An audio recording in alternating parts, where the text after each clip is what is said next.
মায়ের হাতের এই দুর্দান্ত মহারানী দই ইলিশ রেসিপি পেয়ে আজকের লাঞ্চটা পুরো জমে গিয়েছিল। কি তোমরাও ভাবছো বাড়িতে একদিন বানাবে? চলো তাহলে আমরা সবাই দেখে নিই মা কীভাবে বানালো।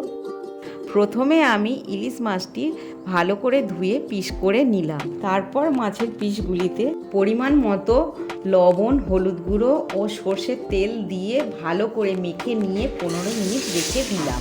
তারপর কড়াইতে পরিমাণ মতো সর্ষের তেল দিয়ে ওই মাছের পিসগুলিকে একে একে হালকা করে ভেজে নিলাম। তারপর ওই মাছের তেলের মধ্যে দিয়ে দিলাম আগে থেকে করে রাখা ফেটানো দই, আর তার সাথে কালো সর্ষে, সাদা সর্ষে, পোস্ত, চালমগজ, কাঁচা লঙ্কা, সাদা তিল আর কাজু বাদাম বাটা। তারপর অল্প একটু জল দিয়ে পরিমাণ মতো লবণ দিয়ে ভালো করে নাড়াচাড়া করে নিয়ে আগে থেকে ভেজে রাখা মাছের পিসগুলো দিয়ে দিলাম।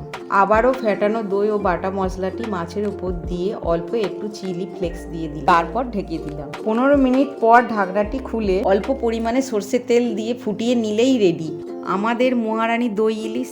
কি দেখলে তো? এবার তোমার বাড়িতে ঝটপট করে বানিয়ে ফেলো। এটি দেখতে যেমন অসাধারণ হয়েছে, এর স্বাদও কিন্তু তেমন অসাধারণ হয়েছে। ভিডিওটি ভালো লাগলে ছোট্ট একটি লাইক করে দিও। চলো আজকে এখানে টাটা।